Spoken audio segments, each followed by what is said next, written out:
what you will find out, there are many people in the financial services industry that do not want me to tell you what I'm about to tell you tonight.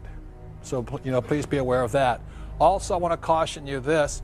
If some of you, what I may say tonight may threaten or challenge some of your beliefs about money. I mean, how many were taught, to save money, for example? Good. Tonight you're going to find out why that's a bad idea.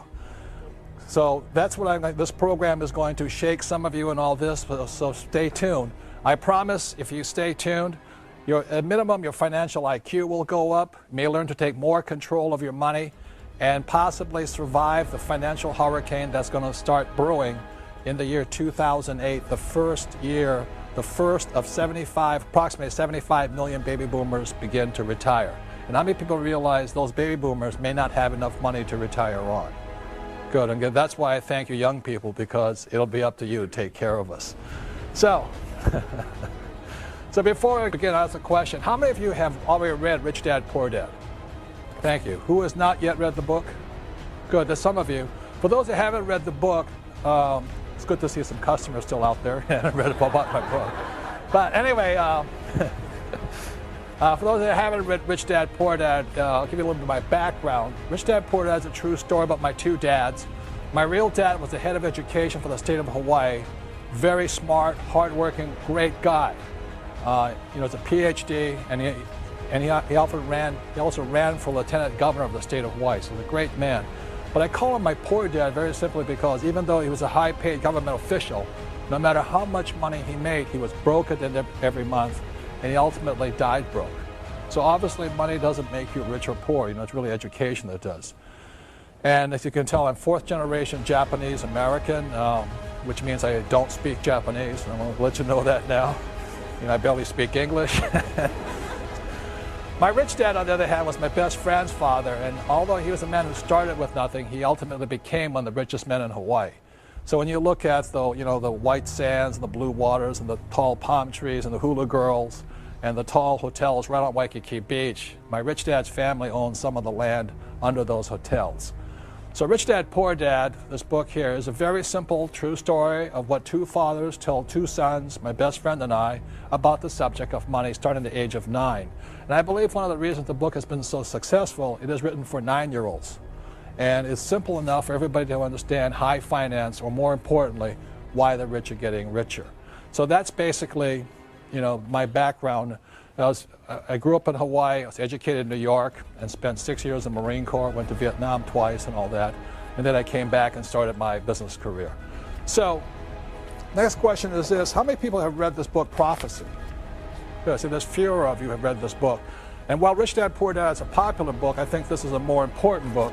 And the reason I think Prophecy is more important, it's about a very important year. And that year was 1974. And 1974 was a year that the U.S. swung from socialism to capitalism. A very important reason for 1974, it was when a program called ERISA came out. And ERISA stands for Employee Retirement Income Security Act. And when the government's worried about your security, you're in trouble. But also it led to a thing called the 401k back in the 1980s. And this is a very big change in the history of our world right now. So Prophecy came out in 2002. It was not a very popular book because he was writing about the failure of these things called 401ks and pension plans and the crash of Wall Street. So this was 2002, and then in 2005, Time magazine, just in October of 2005, came out with a front page cover saying the same thing I said here in Prophecy, that there has been a big ripoff of people's pensions. And Time magazine 3 years later in 2005 says a great retirement ripoff.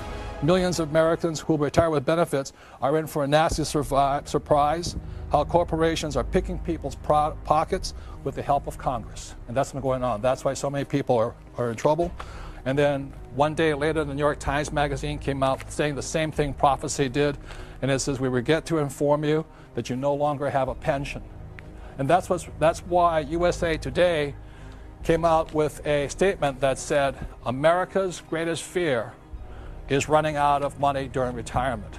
And that's what this program is about, is why we have this problem right now. and why so many people may be financially wiped out in the financial hurricane that's hitting us, and also hopefully what you can do about it so that you may be able to save your friends and family. Unfortunately, what I'm about to say tonight will not work for everybody. As you know, life is not fair, but at least you'll have an idea of what you might be able to do on this whole thing. So, going into it really quickly is the difference between, one of the reasons people are having trouble is they don't know the difference between, still can't spell that well, wealth and being rich. I'd like to explain really quickly that my rich dad taught me that wealth is measured in time and rich is measured in money. And really quickly, the difference here is this. A person who is, when you measure wealth, for example, let's say you have $10,000 in savings and your monthly expenses are $1,000 a month. That means you're 10 months wealthy. You will survive for 10 months. That's what it means. And the reason people are afraid of what's going to come up with them is they don't have enough wealth. They're afraid of running out of money during retirement. And what rich is trying to measure their lives in money. So what my rich dad taught me is don't worry about becoming rich, worry about becoming wealthy. And one of the reasons I was able to retire at the age of 47 was because I focused on being wealthy, not being rich. And that's a very big difference here. I thought I'd review something. I wrote a book called The Cash Flow Quadrant. I think it's one of the most important books for people who want to make changes in their lives. Because, as I said, the E stands for employee, S stands for self-employed or small business, B stands for big business like Bill Gates, and I stands for investor like Donald Trump or Warren Buffett. So, you know, my poor dad always said to me, son, go to school to get a what? Job. And he was programming me, and this is the word is program, me to be an employee.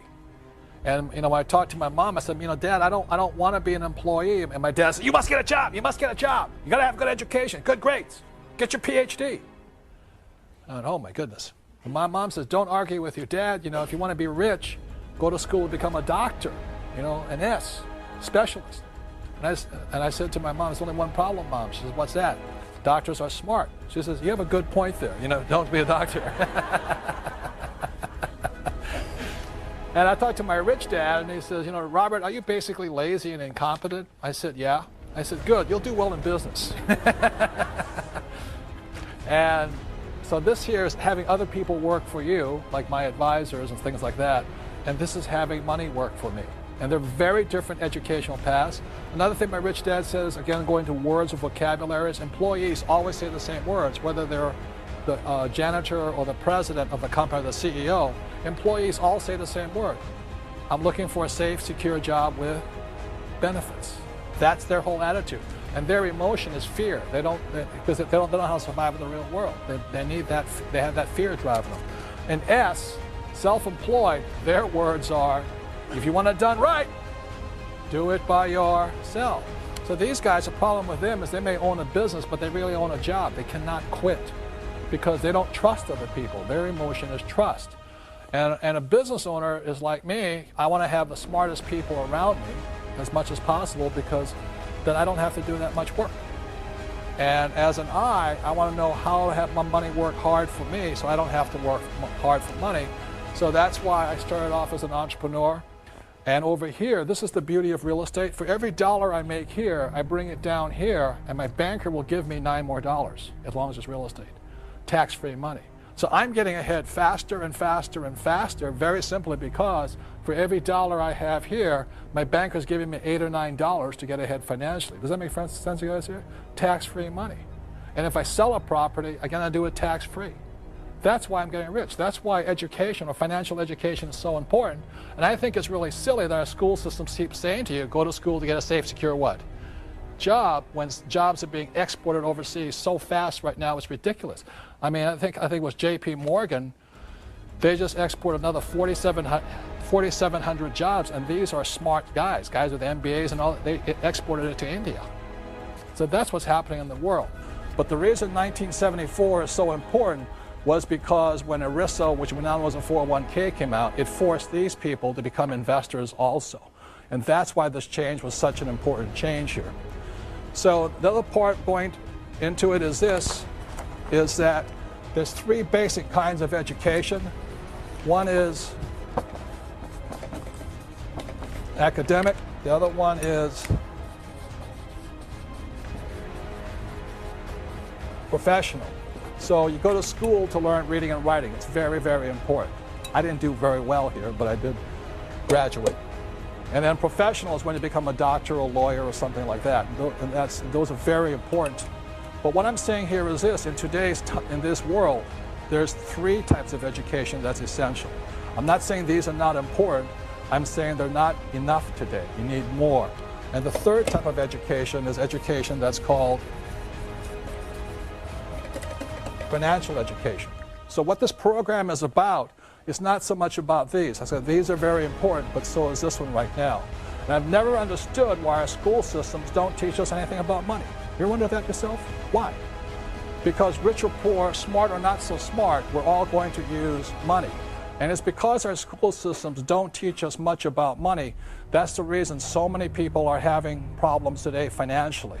And so I'm not blaming Wall Street or people who are financial advisors. I'm blaming our education system for not keeping up with the changes in time.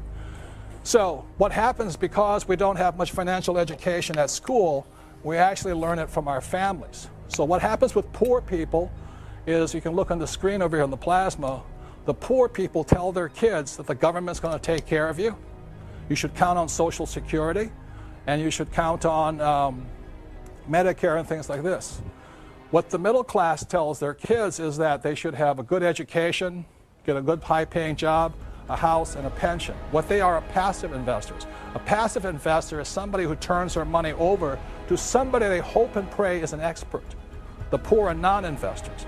So the difference between a passive investor and an active investor, and what the rich teach their kids, what my rich dad taught me, was that I should be an entrepreneur like Bill Gates or Oprah, and I should be an active investor like Warren Buffett or Donald Trump and things like this.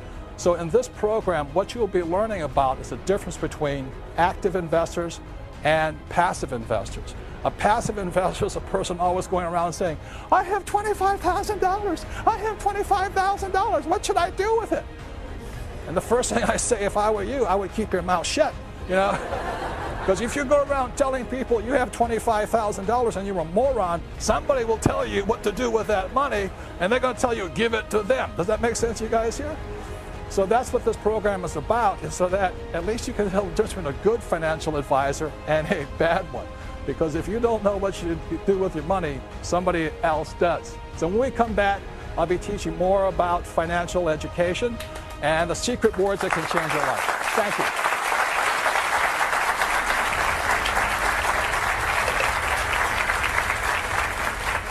I just love the way Robert Kiyosaki shares. Make your calls, join.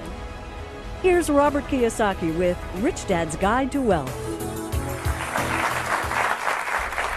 So as a quick reminder, what we covered in the last part was in 1974, the United States changed, or the world changed actually, from socialism to capitalism. And the reason that's so important is because the world changed and shifted to a 401k or pension plans, is because it forced many people who were E's and S's to become investors. Like I said, my poor dad was a very smart, good man, but he was a non-investor. There's people who are passive investors, and that's what most people are. They go to their company, they just put into their 401k, and they hope and pray that person managing their money is smarter than they are. And the third type is the active investor. Now, if you're going to be an active investor, then you have to have financial education. And one of the keys to financial education, a lot of people say, well, it takes money to make money. How many people have ever heard that statement? Well, that's absolutely not true, because you'll prove tonight it doesn't take money to get money, to make money. What it begins with is a thing called words or vocabulary. The English language has approximately 2 million words in it. And each of us as individuals, they estimate, has command of about 5,000 words. So one of the ways to start increasing your wealth and your financial ability is change your vocabulary. And one of the reasons my poor dad was poor, as a good man, he had the vocabulary of a school teacher. You know, he thought gerunds and prepositions were really important. But I've never made $1 off a gerund or a preposition yet that I know of, you know. I need the difference between EBITDA, PEs, ROIs, IRR. That's what makes me rich. So just know that words make you rich, and I'll be going into right now the basis of financial education is words. And this here is a thing called a financial statement. As my rich dad often said to me, you know, this is your report card when you grow up. When you leave school, as my rich dad said, his banker has never, ever asked to see his report card yet. You know, a banker never said, say, Robert, can you tell me what college you went to? Are you an A student? Are you a B student? They never asked that. If you're a professional investor, they will ask you for something called a financial statement. If you're a non-investor or a passive investor, like a 401k, they'll ask you for a credit report. So to begin becoming rich, you must have one of these. I mean, it's a must. These people have credit reports.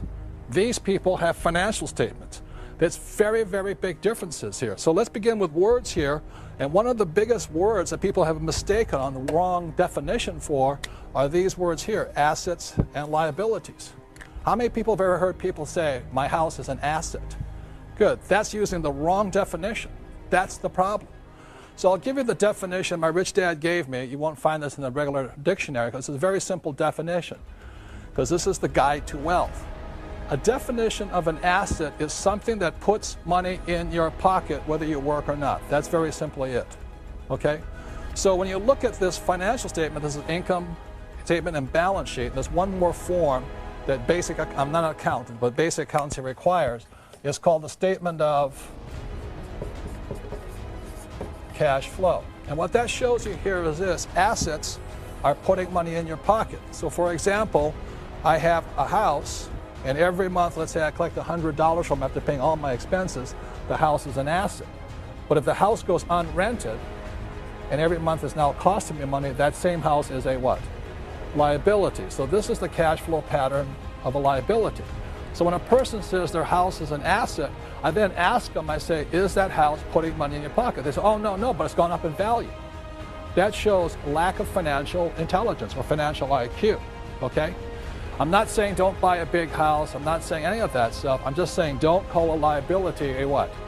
Asset. And that's the problem, is using the wrong word for the wrong thing here. Or I could have a car. If I use a car as a taxi and every month it put $1,000 in my pocket, it's an asset. But I have my BMW here and it's costing me $1,000 a month, it's a liability. So that's very simply it. So don't call asset or liabilities assets, and that's where people get in trouble. The next thing, like I said, my banker has never asked me for my report card yet. And my banker, if I'm going to borrow a lot of money from them, they want to see my financials. And what a banker is looking for is your financial IQ. They don't care how your academic IQ. They want to see how smart you are with money. And it's not that I wear nice clothes and have a nice watch and have a nice house and a nice car. A banker doesn't care, because how many people know people who are looking good but are flat broke? You know what I'm talking about here? So, and that's the big problem here. So when a banker looks at this thing, the banker is looking again at cash flow. So when a banker looks at this, let's say the person has a job, the money comes in and the money goes out. They look at that, that's a cash flow pattern of a poor person. If they don't change their pattern, they'll be poor. It is not how much money you make. It is how much money you spend is the issue here. For example, I have a doctor friend. He makes about $400,000 a year. He's very proud. He has no debts. You know, he's one of those people that think that debt's bad, and that's really moronic. But anyway, but he makes $400,000 and he spends $400,000. So even though he makes a lot of money, he has a cash flow pattern of a what? Poor person. What the middle class generally tend to do is the first thing they want to do is have a big house, and they have a thing called a mortgage. And the different definition of mortgage comes from the French word mortier, which means death. That's what it means, you know. So what happens, they have a mortgage, get the nice BMW or Mercedes, so they're looking good, but going broke, you know. So when a banker, they come in with their nice suits and all this, the banker looks at it and goes, I can see your cash flow pattern is this. And this is the cash flow pattern of the middle class. It's working hard and going broke. You know, they never get ahead. They buy big houses, they do home equity loans, and they think they're Donald Trump with real estate investors. All they got is a big house they're in debt to. A lot of people use their house as an ATM machine. You know, every time it goes up in value, they borrow the money out. You know, that is really a loser's point of view there. I mean, that's not, bankers love you because you're greatly in debt, but it's not a way to get ahead. And this is the cash flow pattern of a rich person.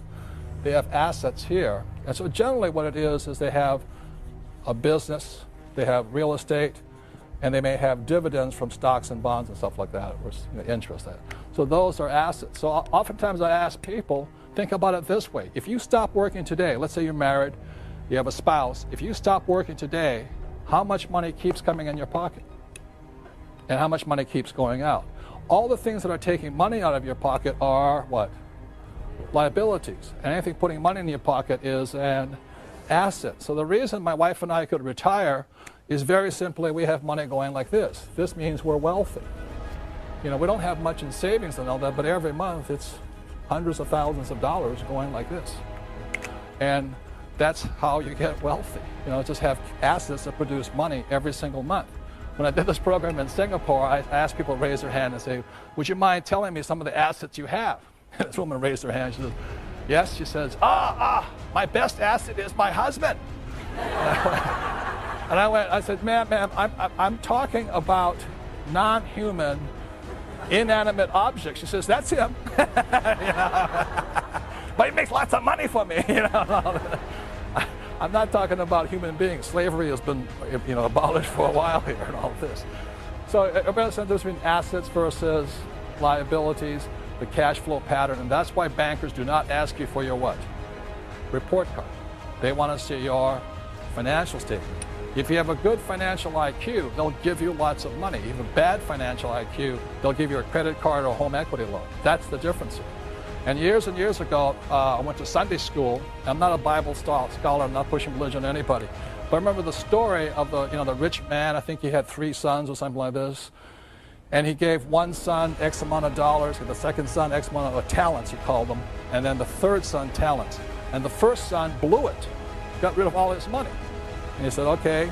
Second son came in and said, what you do with the money? And the son said, I buried it. And then the third son multiplied it. Came back with, gave him $1,000, came back with $5,000. And at that point, the father, or whoever the guy was, took all of the money and gave it to the what? The third son, who multiplied the money. And that's what I learned in Sunday school, is that not God, but whoever does not like people who blow their money, people who just bury the money. See, the poor spend their money, the middle class bury their money, just put it in 401ks or savings. And the rich know how to multiply their money. So the real key is this: it's not so much how much income you make, but where you put your money. It's expenses. Do you expend your money this way, or this way? And that's why people who are always trying to make more money, they don't get ahead very simply because they're looking in the wrong place. It's over here. It's what do you spend your time and money on? And that's why I thank you guys for being here tonight, and those of you at home supporting public television and your education. You're spending time and hopefully some money to support your education and a great cause here. And that's really important, is how you spend your time and your money. That makes a difference. And then the third thing is this, is just to cover this thing why your house is not an asset, is when your banker says your house is an asset, your banker's not lying to you. This will explain it better, because to understand this, if you have a mortgage, on a balance sheet, it must balance. So if a mortgage is your liability, it has to balance. So your same mortgage is your bank's asset. That's the difference. So that's why your banker says your house is an asset. I'm not saying it's not lying to you, it's just saying it's not whose asset it is. It's their asset, And the way you know that, again, is assets put money in your pockets and liabilities what? Take money from your pocket. So when you look at this, money comes in, money goes out, goes in here, and comes back here. So it's taking money from your pocket and it's putting money in the bank's pocket. And that is basically, why your banker says your house is an asset. And why it's very important to understand the definition of the word you're using. Don't just use a word, because if you keep saying your house is an asset when it's a liability, or you say your car is an asset when it's really a liability, and your vacation to Hawaii is an asset versus a liability, or your home equity loan is an asset, you're not going to make it. Does that make sense to you guys here? But what most people tell you is this. Repeat after me. Work hard, save money, get out of debt, invest for the long term, and diversify. How many people heard this? Okay? And the reason I bring this up here is that because around 1996, I was watching this very famous morning show, that was broadcast all across the nation, and they had these nice, handsome couple who were the host and hostess, and they come and say, and today we have the financial expert of all times, and he's going to give us the financial advice for the new year. This is like 1996 or whatever it was, and welcome so-and-so, and they clap, and out comes the financial expert, and he goes, hi, everybody. What I recommend for this year, 1997, is work hard, save money, get out of debt, I can't even do it straight, invest for the long term, and diversify. And the host go, oh, that is so brilliant. Oh, thank you for your infinite wisdom on this, on financial, we thank you. The next year, they invite them back, same thing. And for the new year, I recommend you guys, what? Work hard, save money, get out of debt, invest for the long term, and diversify. And the host said, oh, I can't believe, what a genius, what a financial genius, give him a hand, I can't believe it. Every year, same guy, same message, same advice, they think it's brilliant. Then after 2000, the stock market started to crash, and they bring the same expert on, and he comes on, and what does he say? What I recommend is work hard, save money, get out of debt, invest for the long term, and diversify. And the market kept crashing. And he kept giving the same advice. And this is what I want to say about that advice. Between the year 2000 and 2004, millions of small investors lost an estimated $7 to $9 trillion. At the same time, Wall Street paid some of its biggest bonuses out. And this is the advice they were giving people here. I want to say to you, this advice used to work. It doesn't work today. I'm not saying it's bad advice, I'm just saying it used to work. After 1974, it started to change. And what I'm going to be going into is how that change came about and why people are getting in trouble following this advice, especially this one here. Because you're going to find out the most risky of all investments are savings, stocks, bonds, and mutual funds. They are the riskiest of all investments. But most people think they're safe. And that's what you'll find out, and that's why I thank public television for allowing me to say what I'm going to say, because there's many people, as I said, in organizations who do not want me to tell you what I'm about to tell you, and all the little people they hire who are financial experts, but they're not really financial experts. Do you realize most of financial experts are not I's, they're really E's and S's. They're salespeople. And I'll be going into some of those differences, okay? So I know I'm an investor very simply because I live by my income on my investments. I don't live by my commissions. And there's a very big difference there. So going into it, the reason work hard is obsolete advice is because in 1943, the U.S. government punished anybody who was an employee. After 1943 was a thing called the Current Tax Payment Act. At that point, anybody who was an employee, the government got paid first. How many of you ever opened up your paycheck and gone, what happened to my money? That was 1943. So the problem with being an employee and working hard is the more you work and the more money you make, you go up in tax brackets. So you don't get ahead. These guys here are taxed heavily. These guys have all the tax loopholes. That's why I can make a lot of money and pay zero taxes legally. The difference is I'm on this side here, but our school system teaches us to do this side. In 1986, they passed the 86 Tax Reform Act, and they taxed all doctors, lawyers, all the A students they nailed. And so, well, the attorneys I don't mind, but anyway. But what happened here is this, is that guys like me, the C students, we can make more money and pay less taxes than the A students, which proves there's a God somewhere. The next thing is save money. The reason save money is an obsolete idea is because in 1971, a man named President Nixon took us off what's called the gold standard, or the Bretton Woods Agreement. And at that point, what happened in 1971, money turned into a currency. So what you started to save after 1971 was not money but a currency. And the problem with a currency is the government can print it faster than you can save it. And the other thing about this, if you understand economics, especially Keynesian economics, is that when you look at a dollar, a currency, let's say this is $1 and this is 40 years here, A currency is designed to go down to 5 cents over 40 years. A currency is designed to lose money so the government can keep running up debt. That's the reason. So they can print it faster than you can save it. That's the big problem with it. The next thing is this. If you look at the real stats, is this. And that's the reason I don't save money. If you look at this the last few years, like I said, 1995 to 2005, what's happened is the dollar has gone this way, and the way you know how much is lost is gold went from $250 up to $500 in the same time. That means your dollar lost 50%. It lost 50% of its buying power. And the banks are paying you 1% interest. Tell me that's smart to save money. That's why the debtors started to win, because what was happening is this was going up and all this. And the reason this happens is for one very big, well, this is not the only thing. It's not just gold, because I can hear the economist going, he doesn't know what he's talking about. Well, I'm not saying I'm an economist. I'm saying just look at the price of gold.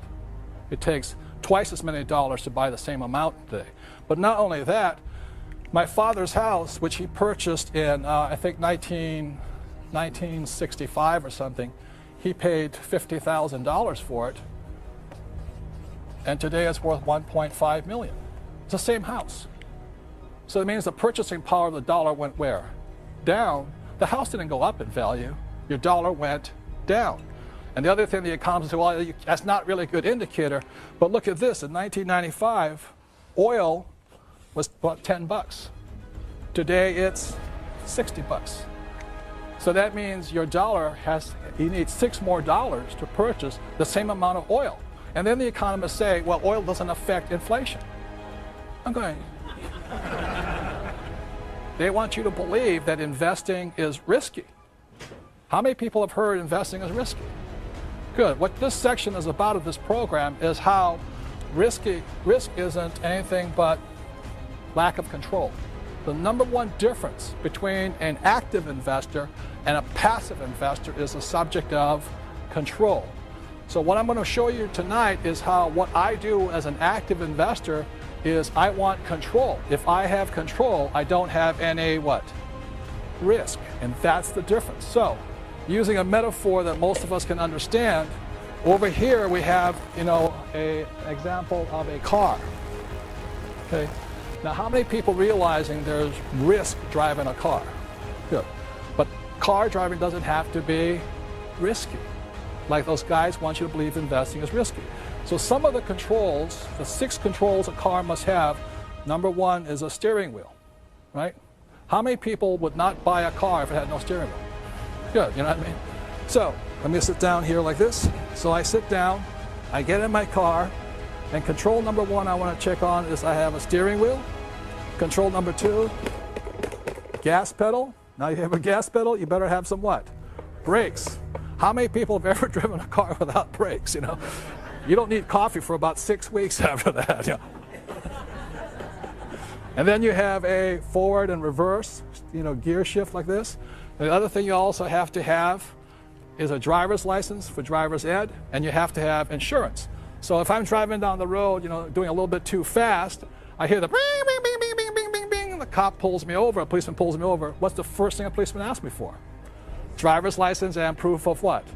Insurance. How many people would not let somebody who's uninsured drive your car? How many people would not let somebody who had no driver's ed drive your car? You know what I mean? That's stupid. But that's what investors are doing. They're actually investing in savings, stocks, bonds, mutual funds with no control. And what happens, that's like going like this.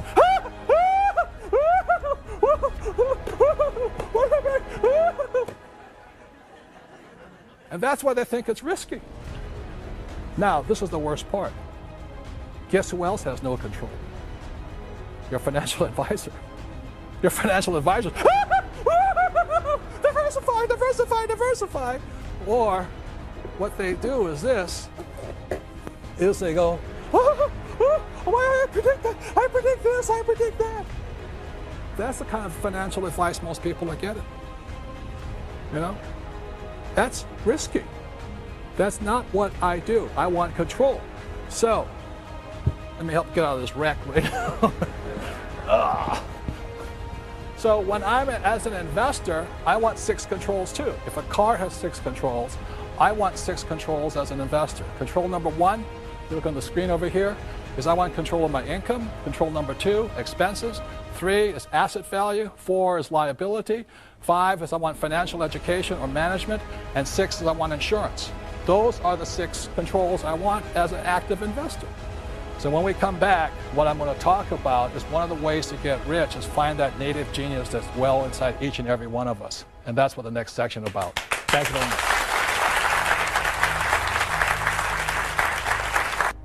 Here's Robert Kiyosaki with Rich Dad's Guide to Wealth. I'm going to get into a thing my rich dad talked about. It's called the game of money. And the reason we say it as a game is very simply because of this. And some of you may not be sports fans, but I love sports. In football, a game is consistent of 4 quarters. And so my rich dad said life is also, your financial life is in 4 quarters also. So if we can have it up here on the prompter, on the plasma, the game of money, we have a thing called the pregame show. Okay, and the next thing is we go into the first quarter. So age 25 is generally when most of us kind of get out of school and we sort of figure out what we're going to do. So age 25 to 35 is the first quarter. And the way we come up with this is 10 years is because our working life is generally 40 years long, 25 to 65, right? So the first quarter is 25 to 35. Then what happens, second quarter is 35 to 45. Got it? You know, things like this. And by then, you should be married, or if you want to be married, your career should be taking off, and you have a house and a little bit in debt and all this stuff. And then we go into halftime, you know. And at that point, sometimes in our lives, it's called midlife crisis, you know. We say, oh my goodness, I'm not getting ahead, I'm not getting promoted, I'm not getting ahead, and a panic sets in. And then we go into the third quarter, which is 45 to 55, okay? And then ages 55 to 65 is the fourth quarter. And if you haven't acquired enough wealth, like I talked about this between wealth and being rich, wealth is very simply measured in time. So we have recurring income coming in for as long as you live here. So if you don't have enough recurring income from wealth, you go into what's called overtime. And overtime means that you may be on Social Security, or as my Japanese friend calls it, Social Security, you know, because it's so. Is that if you haven't quite got it yet, overtime means, would you like that supersized? Would you like a giant-sized Coca-Cola with it or stuff like this? And then you go into what's called out of time. And I think this is why people are terrified right now of running out of money during retirement, because when you're out of time, that oftentimes your body gives up and all this. And a lot of times what people say is that you spend your health gaining wealth. And in the last few years of your life, you spend your wealth trying to hang on to your health. And they say so many people, their fortunes get wiped out in the last 2 years of their lives if they don't have enough. And as I said, the biggest problem in America is not Social Security, it's Medicare. $64 trillion in debt right now. So that's why I said I thank all of you who were born, you know, after 1964, because you're going to be paying for all the old guys who are out of time, especially right now. Pre-game show, you know, Paris Hilton was born, I think, with $300 million net worth. She won the game before she was born, you know. How many people wish you were, you know, born rich or all that kind of stuff? You know, I always did, but I wasn't. So there are certain people who were born with a silver spoon in the mouth and they were so fortunate. I wasn't. My wife, Kim, won her game in the first quarter of her life. She was about 35 years old when she retired. She had acquired enough wealth, enough passive income that she never had to work again. So she won the game first quarter, and I was 47, so I won it just in the second quarter of my life. That meant I never had to work again. Not that I was rich, but I was wealthy. I had money coming in every month from my investments that I never had to work again. So then I took 2 years off, suffered my midlife crisis, and then came back. And when I was 50 years old, I wrote a book called Rich Dad, Poor Dad. And the thing took off and a whole new career opened up. And now I'm in the fourth quarter of my life, and thank God I don't have to worry about going into overtime or out of time, because acquiring wealth is just fun for me. I love investing. It's not frightening. It's control.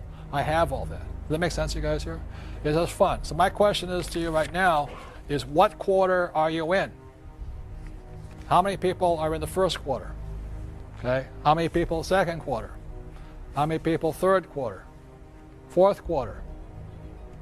Nobody's raising their hand on that one. A couple of you. And I won't ask about overtime and out of time, but the question is this. Sometime, like it or not, every single one of us needs to win the game.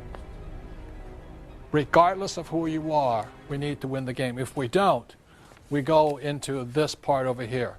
So with that, I want to bring up my sweetheart, my darling, my best friend.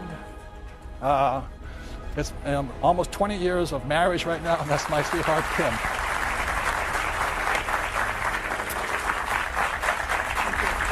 Kim has her own corporations. I have my own corporations. If we ever split, she's completely independent. She has control of her own life. Does that make sense, you guys here? So that's what I love about her. When I married Robert, we got together. He had no money. And matter of fact, we celebrated when we hit zero. That's how far down we were. Robert's been talking about control, and I love to encourage women into this world of investing because I think so many women today feel out of control when it comes to money, when it comes to their financial freedom and their financial lives. And so my passion is to educate and encourage women in the world of investing. And the reason why I'm so driven kind of comes from an incident that happened many, many years ago. And what it was is I was 14 years old, and I remember coming home from school one day, and I walked in, and there was my mom and her best friend in our dining room. And I walked in, and Mom kind of signaled me to, no, leave him alone, leave him alone. And so I walked away into the kitchen, and I listened to the conversation, and my mom's friend was very distraught. She was crying, she was upset, and it turned out that her husband was leaving her for a younger woman. And she went on and on. They'd been married for 20-some years and kept listening. And then she said something that just really hit home to me. And she said, you know, my marriage hasn't been good for many, many years, but at least I was financially taken care of. And my mom said, well, that's why you stayed? She said, I stayed because I didn't know how to take care of myself financially. So at 14 years old, I decided I was never going to be dependent on someone else for my financial well-being. And that was a decision, and that's why I'm so driven now to encourage women into this game as well. And so when Robert talks about control, I really believe that it's time that women today take control of their financial lives. I think it's crucial. I don't think it's a luxury or a good idea anymore. I think it's something that has to happen. And, you know, the times have changed. And what worked for our mothers and our grandmothers is not necessarily going to work for us and our daughters and our granddaughters. And I came across some startling statistics recently that show how much times have changed. For example, in the U.S., 47% of women over the age of 50 are single, meaning they are responsible for their financial well-being. And many of us have heard the divorce rate. 1 out of 2 marriages ends in divorce. So if she was depending on Prince Charming to take care of her, well, and who usually ends up with the children? The woman. So the woman is now responsible for herself and for her children. And the first year after a divorce, on average, a woman's standard of living drops 73%. And for any of you that are concerned about your mothers or your grandmothers, of the elderly living in poverty, 3 out of 4 are women. But the amazing thing is 80% of those women were not poor when their husbands were alive. So what the statistics are telling me is that as women, especially as we get older, we have not been prepared, we have not been educated to take care of ourselves financially, and now is the time to do that. And it doesn't take a lot. It's really just through education, and that's why I'm so happy to be part of this program on PBS, because they're all about education. And to get started in this world of investing, it takes education. Start small, you know, make mistakes. You're going to make mistakes. Put a little money down. You'll be amazed at how smart you get when you put a little money down on an investment. Your education goes through the roof. So again, it's just about education. And just to let you know, it's not rocket science. You know, I don't have a special degree. It doesn't take any special type of formal training. When I started in investing, it was in 1989, and Robert came to me, said, it's time you start investing. And I'm like, I don't even know what the word means. And so he started to teach me what his rich dad taught him about investing. And I went out and I'm stumbling along trying to figure it out. And finally I came across this little 2-bedroom, 1-bath house in a place called Portland, Oregon. And I signed the papers and I got the deal, and I'm doing all my due diligence now, and I'm checking it out to see if I'm going to do it or not. And I'll tell you, I was scared to death. What if the tenant moves out? What if the plumbing breaks? What if I lose money? What if? I was scared to death. And what happened is when it came time to close the papers, to sign the papers, my hand was shaking so bad they couldn't even make out my signature. But the other thing that happened is my fist was so tightly clenched around my $5,000 check that I had to part with that they thought they'd never get it. But I did that deal, and I went on to do the next deal, and I kept learning, and I kept learning as I went. And what it came down to is today I control millions of dollars worth of real estate and worth of property. But it all came down, it started with a little education, and it started with that first step. So I just want to say, again, I so encourage women in this game of investing. It's not difficult. It takes some time, it takes some effort, it takes some education. But the freedom, for me, when I understood this game, my self-worth went up, my confidence went up. I knew for the first time that I could take care of myself. I didn't have to depend on Robert. I didn't need Robert. I wanted Robert, but I didn't need him. And that made a huge difference. So one final statistic, only 20%, studies show that only 20% of baby boomer women will be financially secure in retirement. That means 80% of us will not. So again, I thank you for being at this PBS show, because by being here, you're getting yourself educated, and all it takes is education and some action, and you can be easily be part of that 20% who's secure and in control. Thank you.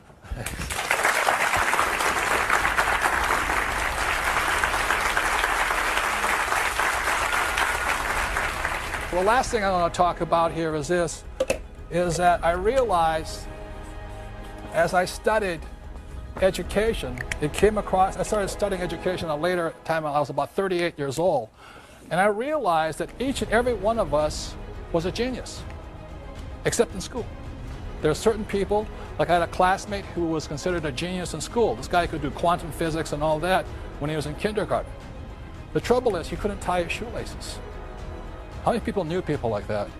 You know, they're absolute, and they are geniuses in school, but in the real world, they're incompetent. This guy didn't know his left hand from his right hand. You know, we used to play baseball, and I said, how can he be a genius? He doesn't know. He could never figure out with the glove went in his left hand or his right hand. But he was a genius. You know, I said, how can he be a genius? He can't pitch, can't bat, you know, it's like this. So I started to realize that genius, that every one of us had it. And what genius stands for is this here.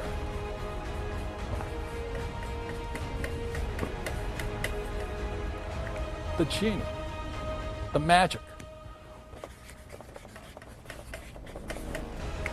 And so what I say to this is this, you know, God created every animal on earth, every species, to have a special advantage. For instance, birds can fly, cheetahs run fast, and cockroaches, you can't kill them, you know?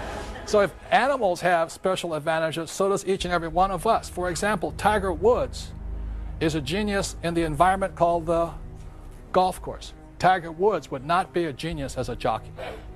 He's just too big. I would definitely not be a jockey, you know what I mean, like this? And you look at Mick Jagger. He went to school to be an accountant, but he became a billionaire as a Rolling Stone. The thing I want to leave you with tonight, ladies and gentlemen, is have the courage to find that environment, like Tiger Woods on the golf course, Mick Jagger as a Rolling Stone, Oprah in front of television. Find that spot where your genius comes out. That's what intelligence is. My genius was crushed in school. I was labeled stupid and dyslexic and no attention and jumping around all the time. My genius did not come out in the corporate world. I do not like being told what to do and kissing, you know what, to get the corporate ladder. I do not do that stuff well. I do well on the streets. Does that make sense, you guys here? That's where my genius came out. And the other thing is that I flunked out of school twice because I could not write. And I do not read that well yet. But only, no, it's true. I flunked when I was 15 and I flunked out when I was 17. And today I have one of the top 3 books in the history of the New York Times. I've been on the New York Times bestseller list for over 5 years now. Only 2 books have beat me. One of them is The Joy of Sex. That might take a while to beat. So when I flunked out of school, and now I have a New York Times bestseller for 5 years, I'm still a lousy writer. People say, you can't write. I say, you sound like my English teacher. I did graduate. I have a Bachelor of Science degree and all that. I went to a very prestigious school here in New York. But the point here is this, you have to find where your genius comes out. That makes sense, you guys here? And after I flunked out of school and then this book I was scarred for the longest time. I really thought I was stupid. It pained me. Here's my father, the superintendent of education, and his son's a moron. You know what I mean? So what I'm thinking about, if those school teachers are still alive, I'm going to look them up on 1-800-SEARCH or something. I'm going to find their names. I'm going to mail them a copy of my book, page by page, say, here it is. But the point here is this, I didn't find what I was good at until I had the courage to find the environment where my genius came out. Does that make sense, you guys here? And I ask you to do that. Intelligence is don't do as you're told, go where you know your genius can come out. It's not easy. Tiger Woods practices like a wild man to get his genius to come out. I practice I write like crazy. I'm not a good writer. Does that make sense, you guys here? It's not easy. If you think it's easy, this is not it. But you and every one of you at home, you need to find, or I recommend finding where your genius lies. What environment do you come the best in? Because if you look at this picture over here of this young boy, I think this is really it. That's really what it is. Every child is born with a genius. I did not know when I was 9 years old playing Monopoly that I was seeing the future. When I played Monopoly, I saw that I could become a rich man. Whereas my poor dad kept saying, go back to school. So I'd like to leave you with this. Have the courage to find that environment. The magic lamp is your environment. Tiger Woods, golf course. Mick Jagger, Rolling Stone. Oprah, television. Have the courage to find that environment where you rub the magic lamp and your genius comes out. The most important thing is do what you know God gave you the best genius for.